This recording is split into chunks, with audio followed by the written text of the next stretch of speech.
எரிபொருளை அடுத்து எரிவாயுவுக்கு மக்கள் வரிசை, யாழில் பொதுமக்கள் விசனம். விமான சேவைகள் மீள ஆரம்பம், ஸ்ரீலங்கன் ஏர்லைன்ஸ் நிறுவனத்தின் முக்கிய அறிவிப்பு. யாழில் இரு பூசாரிகளுக்கிடையே மோதல், ஒருவர் வெட்டி படுகொலை. அதிகரிக்கப்பட்ட மகாபல இன்று வங்கிக் கணக்கில் வைப்பிலிடப்பட உள்ள பணம். போர் நிறுத்தம் என்ற பேச்சுக்கு இடமில்லை, ஈரானின் அதிரடி அறிவிப்பு. முக்கிய ஈரானிய கப்பலின் இறுதி நிமிடங்கள், வெளியான தொலைபேசி உரையாடல். கடும் வெப்பத்தினால் சிறுவர்களுக்கு பாதிப்பு, உடனடியாக இதனை செய்யுங்கள். சுகாதார பிரிவு எடுத்துள்ள அவசர எச்சரிக்கை.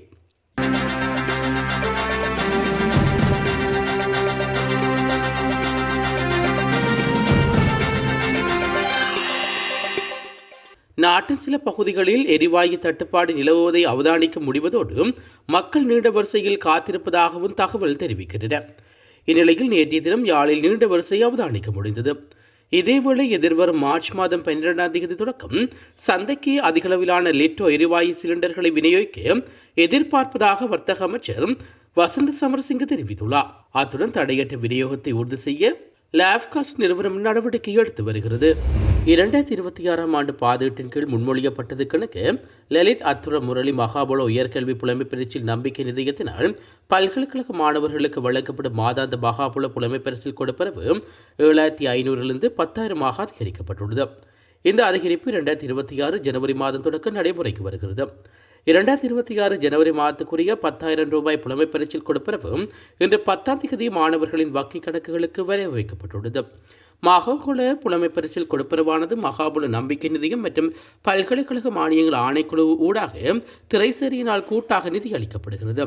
தற்போதுள்ள ஏற்பாடுகளின்படி 48% மகாபல நம்பிக்கை நிதியத்தாலும் 52% பல்கலைக்கழக மானியங்கள் ஆணைக்குழு ஊடாகவும் அரசாங்கத்தால் வழங்கப்பட்டு வருகிறது. 2025ஆம் ஆண்டு ஏப்ரல் தொடக்கம் 2026ஆம் ஆண்டு ஜனவரி வரையிலான காலப்பகுதியில் மகாபல புலமை பரிசில் கொடுப்பனவு இருமுறை தலா 2,500 திருத்தப்பட்டுள்ளது. இதன் மூலம் தற்போதைய அரசாங்கத்தின் கீழ் 5,000 ரூபாயாக இருந்த புலமை பரிசில் கொடுப்பனவு இருமடங்காக 10,000 ரூபாயாக அதிகரிக்கப்பட்டுள்ளமை குறிப்பிடத்தக்கது. மத்திய கிழக்கு நிலவும் சூழ்நிலையை தொடர்ச்சியாக கண்காணித்து அதன் அடிப்படையில் பயணிகளின் பாதுகாப்பு மற்றும் நலனுக்கு முன்னுரிமை அளித்து ரியாத் மற்றும் துபாய்களுக்கான தமது அன்றாட வானூர்தி சேவைகளை மீள ஆரம்பிப்பதற்காக ஸ்ரீலங்கன் ஏர்லைன்ஸ் அறிவித்துள்ளது. அதன்படி நேற்றிரவு ரியாத்துக்கும் அத்தோடு இன்று தொடக்கம் துபாய்க்கும் வானூர் சேவைகள் இடம்பெறவுள்ளன. இதேவேளை பயணிகள் மேலதிக விவரங்கள் மற்றும் மாற்று ஏற்பாடுகள் குறித்து அறிந்து கொள்ள ஸ்ரீலங்கன் ஏர்லைன்ஸ் நிறுவனத்தின் 24 மணி நேர தொடர்பு மையத்தை 1979 எனும் இலக்கத்தினூடாக தொடர்பு கொண்டு அறிவுறுத்தப்பட்டுள்ளது. யாழ்ப்பாண நயினாதேவியில் இரு பூசாரிகளுக்கிடையே ஏற்பட்ட தகராறு வாழ்வெட்டில் முடிந்ததில் ஒருவர் பலியானார். குறித்த சம்பவம் நேற்று மாலை நயினாதேவியில் இடம்பெற்றுள்ளது. குறித்த சம்பவம் தொடர்பாக தெரிய வருகையில் நயினாதேவி வீரகத்தி விநாயகர் ஆலய பூசகருக்கும் நயினாதேவியில் தொழில் நிமித்தம் சென்றிருந்த பூசகர் ஒருவருக்கும் இடையே ஏற்பட்ட தொழில் தகராறே குறித்த கொலையில் முடிந்ததாக தெரிய வருகிறது. இந்த சம்பவத்தை நயினாதேவி வீரகத்தி விநாயகர் ஆலய பூசகரது வாழ்வெட்டிலேயே குறித்த பூசாரி பலியானார் என்றும் கூறப்படுகிறது. சம்பவம் குறித்து ஊரகத்துறை போலீசார் விசாரணைகளை முன்னெடுத்து வருகின்றனர். எரிபொருள் விலை உயர்வுக்குரிய காலமே நீடிக்கும். ஈரானின் அணு ஆயுத அச்சுறுத்தல் முடிவுக்கு வந்தவுடன் எரிபொருள் விலை மீண்டும் வேகமாக வீழ்ச்சியடையும் என அமெரிக்க ஜனாதிபதி டொனால்ட் ட்ரம்ப் தெரிவித்துள்ளார். சமூக வலைதள பதிவு ஒன்றை இட்டு அதனை விளக்கியுள்ளார். அமைதி மற்றும் பாதுகாப்பிற்காக அமெரிக்காவும் உலகமும் செய்ய வேண்டிய ஒரு சிறிய நிதி தியாகம் மட்டுமே. இதை பற்றி வேறு விதமாக சிந்திப்பவர்கள் முட்டாள்கள் மட்டுமே என்று ட்ரம்ப் தமது ட்ரூத் சோசியல் சமூக வலைதளத்தில் பதிவிட்டுள்ளார். ஈரானுக்கு எதிரான போரை முடிவுக்கு கொண்டு வருவது இஸ்ரேல் பிரதமர் பெஞ்சமின் நெதன்யாகுவான பரஸ்பர உடன்படிக்கையின் அடிப்படையில் மட்டுமே மேற்கொள்ளப்படும் என்றும் ட்ரம்ப் தெரிவித்துள்ளார். அதேவேளை அமெரிக்கா மற்றும் இஸ்ரேலின் ராணுவ தாக்குதல்கள் தொடரும் வரை போர் நிறுத்தம் குறித்து விவாதிக்க இடமில்லை என்று ஈரான் அறிவித்துள்ளமை குறிப்பிடத்தக்கது.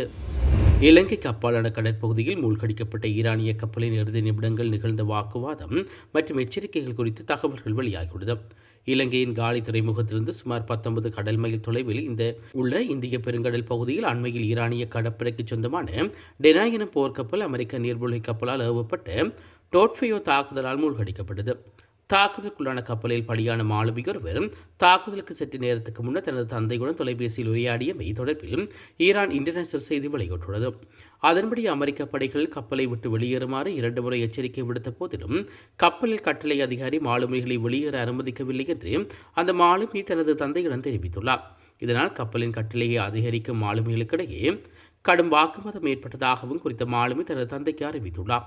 இந்த தாக்குதலில் இந்த தாக்குதலில் கப்பலில் இருந்த பல மாலுமிகள் கொல்லப்பட்டுள்ளார்கள். உயிர்காப்பு மூலம் உயிர் தப்பித்த 32 மாலுமிகள் மாத்திரமே உயிர் பிழைத்துள்ளார்கள். இந்த தாக்குதலில் கப்பலில் இருந்த பல மாலுமிகள் கொல்லப்பட்டுள்ளார்கள். உயிர்காப்பு மூலம் தப்பித்த 32 மாலுமிகள் மாத்திரமே உயிர் பிழைத்துள்ளார்கள். இரண்டாம் உலகப் போருக்கு பிறகு அமெரிக்கா ஒரு எதிர நாட்டின் போர்க்கப்பலை நீர்மூழ்கி கொண்டு குண்டு மூலம் மூழ்கடிப்பது இதுவே முதல் முறையாகும். இதற்கிடையில் டெனா கப்பலிலிருந்து தப்பிய 32 மாலுமிகளும் இலங்கையினால் மீட்கப்பட்ட மற்றொரு ஈரானிய கப்பலான IRIS பூஷர் இலிருந்து மீட்கப்பட்ட 28 மாலுமிகளும் இலங்கையில் தங்க வைக்கப்பட்டுள்ளவை குறிப்பிடத்தக்கது. இதேவேளை மூழ்கடிக்கப்பட்ட ஐரிஸ் டெனா கப்பலில் சுமார் 104 மாலுமிகள் உயிரிழந்ததாக ஈரானிய ஊடகங்கள் செய்தி வெளியிட்டுள்ளது. இதனிடையே முன்னதாக இலங்கை கடற்படையினர் குறித்த கப்பலிருந்து 86 உடலங்கள் மீட்கப்பட்டிருந்தமை குறிப்பிடத்தக்கது. இலங்கை மின்சார சபையின் மறுசீரமைப்பு நடவடிக்கைகளை அடுத்து சுமார் 25 தொழிற்சங்கங்கள் ஒன்றிணைந்து நேற்று பிற்பகல் 3 மணி தொடக்கம் பணிப்புறக்கணிப்பு போராட்டத்தை ஆரம்பித்துள்ளார்கள்.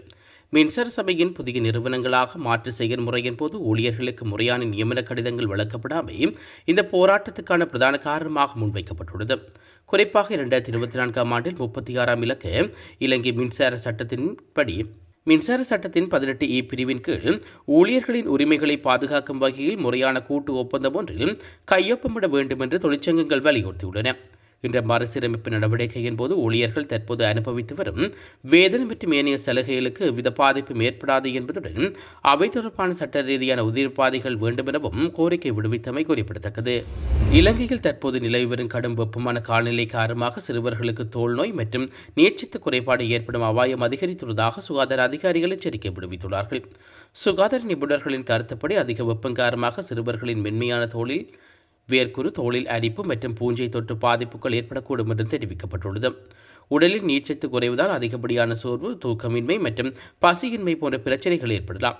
தற்போது பல பாடசாலைகளில் வருடாந்த விளையாட்டுப் போட்டிகள் நடைபெறும் நிலையில் மைதானங்களில் நீண்ட நேரம் தங்கியிருக்கும் மாணவர்களுக்கு வெப்ப அதிர்ச்சி மற்றும் அதிகப்படியான களைப்பு ஏற்படும் அபாயம் உள்ளதாக சுகாதாரத்துறையினர் சுட்டிக்காட்டியுள்ளார்கள். விளையாடும் போது அதிகப்படியான வேர்வை வெளியேறுவதால் உடலிலுள்ள சோடியம் மற்றும் பொட்டாசியம் போன்ற அத்தியாவசியமான உப்புச்சத்துக்கள் குறையக்கூடும். இது மூளை மற்றும் இதயத்தின் செயற்பாடுகளை பாதிக்கலாம் என்றும் எச்சரிக்கப்பட்டுள்ளது. வெப்பத்தின் தாக்கத்திலிருந்து சிறுவர்களை பாதுகாக்க பின்வரும் நடவடிக்கைகளை மேற்கொள்ளுமாறு பெற்றோர் மற்றும் ஆசிரியர்கள் அறிவுறுத்தப்பட்டுள்ளார்கள். சிறுவர்களை போதிய அளவு நீர் மற்றும் இயற்கையான பாடங்களை அருந்த செய்ய வேண்டும். நண்பகல் வேளையில் சிறுவர்களை நேரடியாக வெயிலில் விளையாட அனுமதிப்பதை தவிர்க்க வேண்டும். முறையான கண்காணிப்புடன் சிறுவர்களை நீரில் விளையாட அனுமதிப்பது அவர்களின் உடல் வெப்பத்தை குறைக்க உதவும். விளையாட்டு பயிற்சிகளின் போது மாணவர்களுக்கு போதிய இடைவேளைகளை வழங்குவதையும் விளையாட்டு ஏற்பாட்டாளர்கள் உறுதிப்படுத்த வேண்டும். இந்த கடும் வெப்பமான காலநிலை தொடரும் என்று எதிர்பார்க்கப்படுவதால் பிள்ளைகளின் ஆரோக்கியத்தில் கூடுதல் அவதானம் செலுத்துமாறு சுகாதார அதிகாரிகள் கோரிக்கை விடுவித்துள்ளார்கள். அமெரிக்கா மற்றும் இஸ்ரேல் ராணுவ தாக்குதல்கள் தொடரும் வரை போர் நிறுத்தம் குறித்து விவாதிக்க இடமில்லை என்று ஈரான் அறிவித்துள்ளது. ஈரான் வெளியுறவு அமைச்சர் செய்தி தொடர்பாளர் எஸ்மாயில் பஹாகி இதனை ஊடக சந்திப்பின் போது தெரிவித்துள்ளார். ஈரான் போரை தொடங்கவில்லை என்றும் மோதல் தொடங்கிய போது அது பேச்சுவார்த்தையில் இருந்ததாகவும் கூறியுள்ளார். 11வது நாளாக இராணுவ ஆக்கிரமிப்பை கொண்ட அமெரிக்கா இஸ்ரேலிய தாக்குதல் தொடர்கிறது. நாங்கள் இந்த போரை ஆரம்பிக்கவில்லை மேலும் தெரிவித்தார். இராணுவ ஆக்கிரமிப்பு நடந்து கொண்டிருக்கிறது. எனவே இந்த சூழ்நிலை எதிரிக்கு எதிராகவே பாதுகாப்பு மற்றும் நசுக்கும் பதிலடியை தவிர வேறு எதையும் பற்றி பேசுவதற்கு இடமில்லை என்று அவர் மேலும் கூறியுள்ளார். ஈரானின் முழு கவனமும் தற்போது நாட்டை பாதுகாப்பதில் உள்ளது என்றும் குறிப்பிட்டுள்ளார். மேலும் அஜர்பைஜான், துருக்கி மற்றும் சைப்ரஸ் மீதான ட்ரோன் தாக்குதல்களையும் ஈரான் மறுத்துள்ளது. ஈரானின் பாதுகாப்பு நடவடிக்கைகளுக்கு பிராந்தியத்தில் உள்ள எந்த நாடுகளுக்கும் விரோதமாக எந்த வகையிலும் கருதக்கூடாது என்றும் தெரிவித்துள்ளார். மேலும் ஆயுதப்படைகளின் போது ஊழியர்கள் ஈரானுக்குள் இருந்தோ அல்லது எங்கள் இராணுவ படைகளுள்ள அத்தகைய ஏவுகணைகள் நடத்தப்படவில்லை என்று வெளிப்படையாகவும் அதிகாரப்பூர்வமாக அறிவித்துள்ளது என்று தெரிவித்துள்ளார். ஈரானிய வெளிவிவகார அமைச்சின் பேச்சாளர் இஸ்மாயில் பாக்கே நடத்திய நீண்ட ஊடகவியலாளர் சந்திப்பில் தற்போதைய போர்ச்சூழல் மற்றும் சர்வதேச உறவுகள் குறித்த முக்கிய கருத்துக்கள் பகிரப்பட்டுள்ளன.